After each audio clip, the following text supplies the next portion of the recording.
presidente Jair Bolsonaro divulgou pelas redes sociais um vídeo sobre o avanço das obras que estão levando água ao Nordeste brasileiro.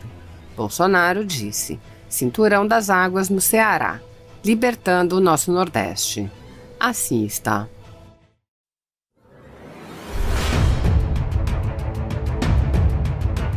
Nós estamos vivendo com visões futuras, porque tendo água a gente tem tudo, né? Porque as pessoas vão poder, mais na frente, poder desfrutar os nossos filhos, nossos netos, e não vai mais ter aquele sofrimento em busca de água. A água é o nosso bem mais precioso, é vital, é vida para nós. Gerou emprego, eles consomem aqui mesmo, a renda fica na localidade, né? Isso tudo é melhoria para o local.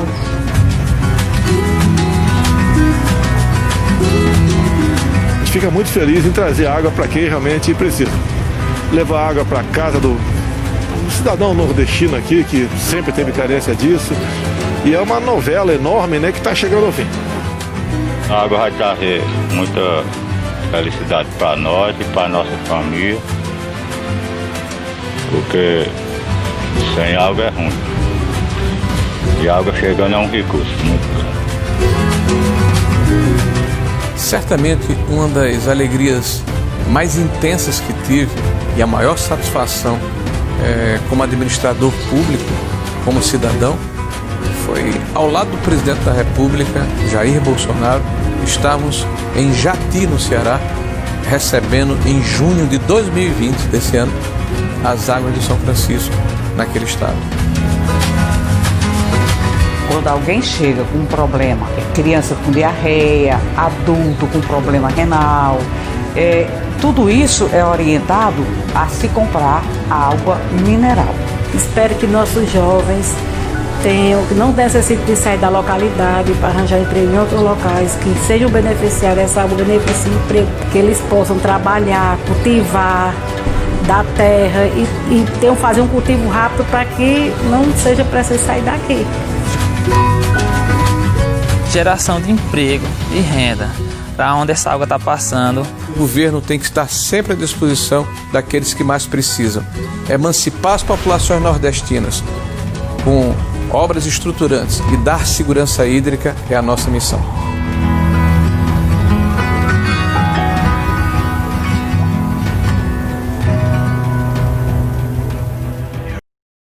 Boa noite a todos.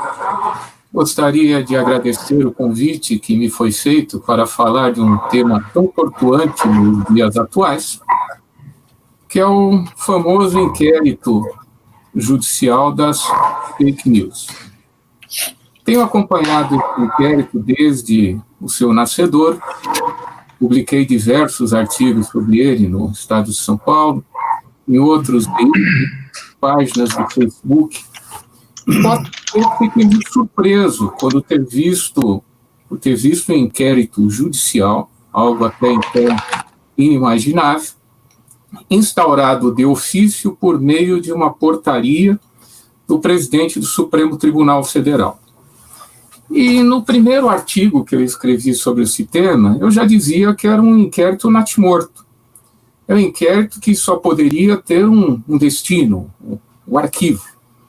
E, inclusive, o ministro Marco Aurélio, no seu voto vencido, quando se discutia a constitucionalidade ou não deste inquérito judicial, também fez menção a isso, que é um inquérito natimorto. E é natimorto porque ele é viciado desde o início. O magistrado, no que tange à fase investigatória, ele não pode instaurar nenhuma investigação de ofício. Ele depende, em razão da inércia da jurisdição, ou de requerimento do Ministério Público, ou de representação da autoridade policial, e ele só vai atuar quando houver a chamada reserva de jurisdição, quando houver necessidade de intervenção do órgão judicial. Então, expedição de mandados de buscas, quebra de sigilos, decretação de prisões cautelares. Em razão da inércia da jurisdição, o magistrado ele não age de ofício na fase de investigação, na fase pré-processual. E o pior ainda, que esse inquérito ele foi instaurado e não foi observado o princípio do juízo natural, porque o próprio regimento interno do Supremo Tribunal Federal determina a distribuição. Não se pode escolher um magistrado para presidir um inquérito. O próprio regimento é muito claro nesse sentido. E também ele foi instaurado para apuração de fatos incertos. Toda investigação que é realizada, ela tem que ter um fato determinado. Nós vamos partir do fato para da pessoa, nunca da pessoa para o fato. E não existem fatos determinados.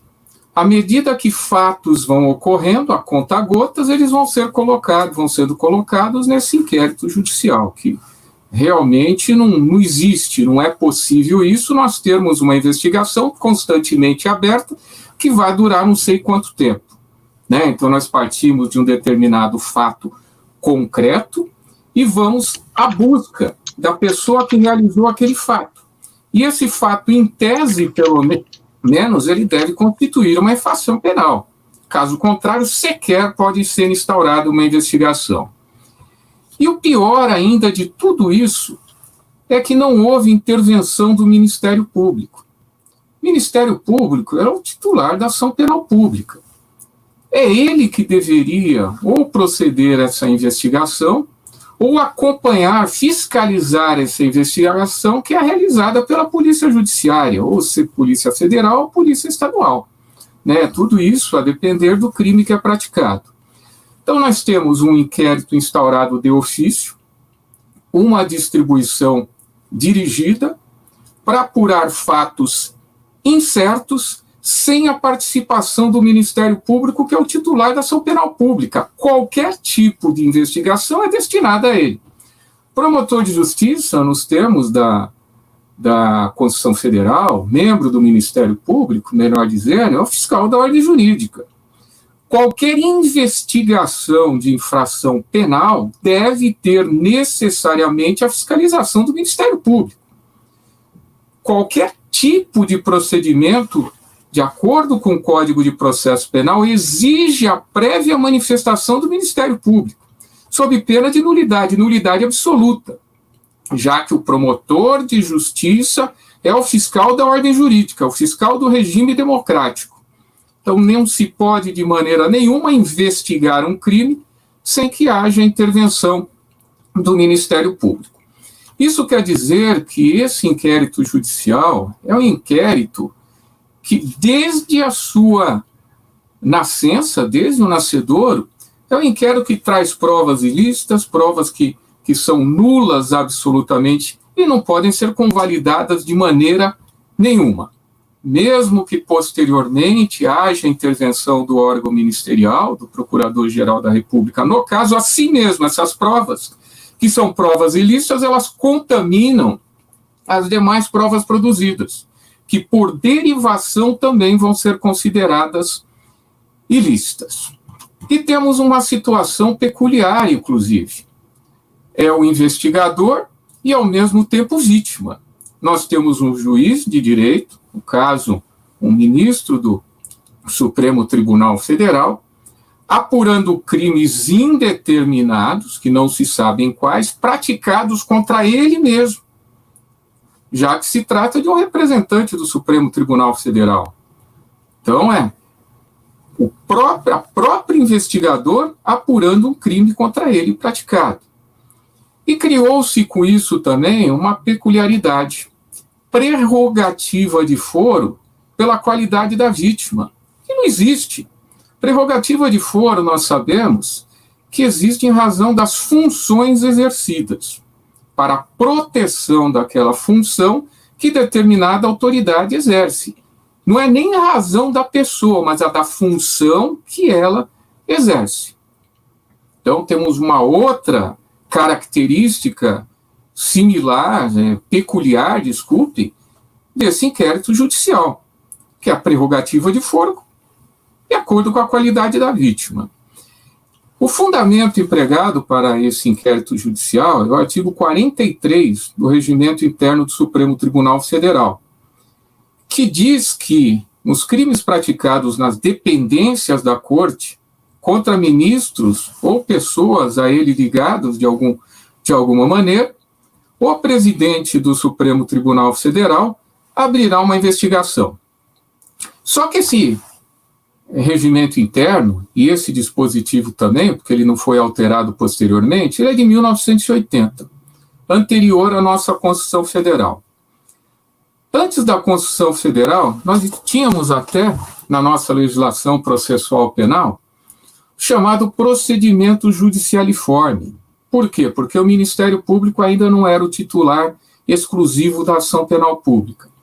Então, nas infrações menos graves, principalmente nas contravenções penais, o delegado de polícia baixava uma portaria e essa portaria era equivalente à denúncia. Existia nessa época, inclusive, promotores ad hoc. Nas comarcas onde não existiam promotores de justiça, o governador poderia designar um promotor de justiça. Hoje isso daí é impensado. Haja vista que a Constituição Federal tem como Ministério Público o titular exclusivo da ação penal pública. E o sistema hoje existente na nossa Constituição Federal é o sistema acusatório. O juiz julga, Ministério Público acusa, em algumas situações pode até investigar, em razão do seu poder investigativo, e a defesa defende. Então o juiz ele não pode investigar, o juiz não pode acusar. Então, dentro do sistema acusatório, nós temos partes muito bem definidas. A partir do momento que a gente viola esse sistema acusatório, que decorre da interpretação de diversas normas previstas na nossa Constituição Federal, nós temos uma nulidade absoluta. E o pior de tudo, o Ministério Público, desde o início das investigações, não teve acesso. Ele não requeriu medidas cautelares, ele não se manifestou sobre medidas cautelares, foram determinadas de ofício, o que é impossível dentro do sistema acusatório. Isso quer dizer que o artigo 43 do Regimento Interno do Supremo Tribunal Federal, ele não foi recepcionado pela Constituição Federal. Ou seja, ele não está de acordo com o sistema constitucional vigente. Isso nos leva a crer que esse dispositivo é absolutamente inconstitucional. E vou mais longe. Mesmo que se ele fosse constitucional, que de fato não é, essas infrações deveriam ter sido praticadas dentro do recinto do Supremo Tribunal Federal. Por isso que foi criado esse dispositivo e toda a interpretação desse dispositivo deve ser nesse sentido. Então, é um homicídio que ocorre lá dentro, um desacato, lesões corporais, incêndio. E, do jeito que está sendo feita, essa investigação está se alastrando pelo Brasil inteiro. Então, de todas as maneiras que nós interpretamos esse dispositivo, ele é absolutamente inconstitucional. Ele não foi recepcionado pela nossa atual Constituição Federal. Além disso tudo, a Procuradora-Geral da República, a doutora Raquel Dodge, logo que tomou conhecimento desse dispositivo, desse inquérito judicial, ela promoveu o arquivamento, justamente pela ilicitude desse procedimento, por tudo isso que eu falei. E ela coloca na promoção dela.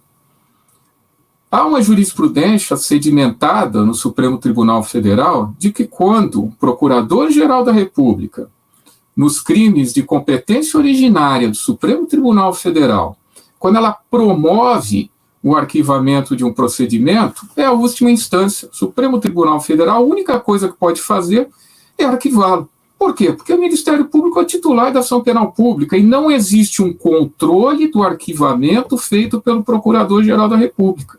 É o Ministério Público Federal dizendo que, nesse caso, esse procedimento é absolutamente ilegal. As provas são ilegais, portanto, são provas ilícitas. Só que não houve o acolhimento pelo Supremo Tribunal Federal, contrariando a sua própria jurisprudência. Mesmo que posteriormente o Procurador-Geral da República tenha aceitado a validade do procedimento, essa ilicitude originária, ela não vai ser convalidada, porque a prova ilícita, ela nunca é convalidada. A prova absolutamente nula, ela também nunca é convalidada.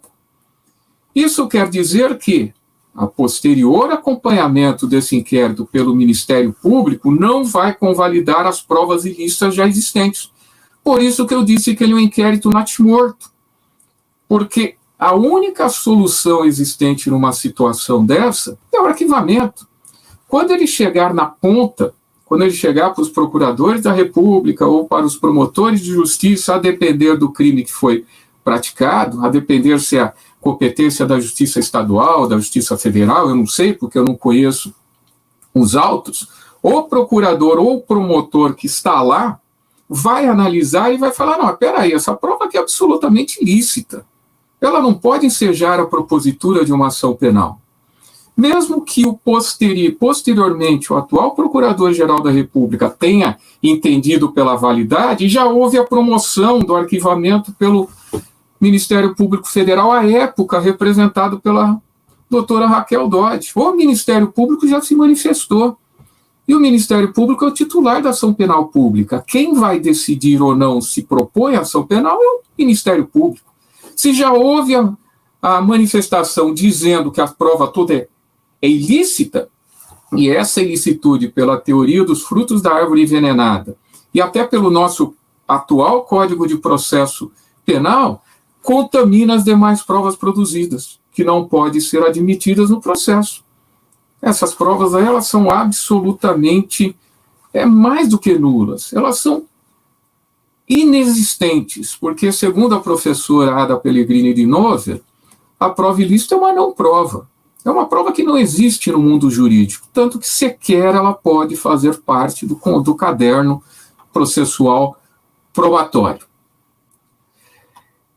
E outra coisa muito interessante desse inquérito judicial, com todos esses vícios que eu acabei de falar, é que é uma investigação secreta, não é uma investigação sigilosa. O sigilo é possível. O sigilo é possível para que os acusados não saibam de uma busca e apreensão, não saibam de uma interceptação telefônica, mas a partir do momento em que a prova é produzida, ela tem que ser encartada aos autos. Essa prova não pode ser sonegada dos advogados, nem tampouco das pessoas investigadas. As pessoas, quando elas vão ser ouvidas, elas têm que saber o que existe contra ela.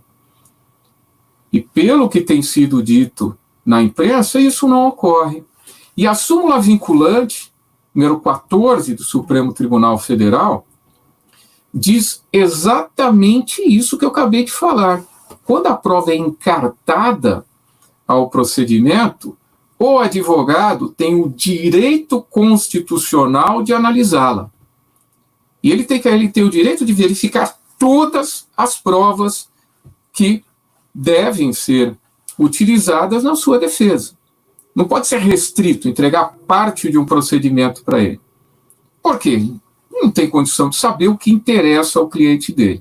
E o próprio Estatuto da Ordem dos Advogados do Brasil também traz essa prerrogativa dos advogados, de poderem examinar todas as provas encartadas aos autos. Elas ficarão em sigilo enquanto não estiverem nos autos. A interceptação telefônica, enquanto ela é realizada, ela não vai estar dentro do caderno de investigação. Porque de nada adianta nós termos uma investigação quando o investigado sabe que está sendo interceptada a sua linha telefônica. Mas a partir do momento que se termina essa investigação, essa interceptação telefônica, ela tem que ser juntada aos autos. Daí o advogado tem o direito constitucional de ter acesso, porque senão viola a ampla defesa. E ele tem esse direito.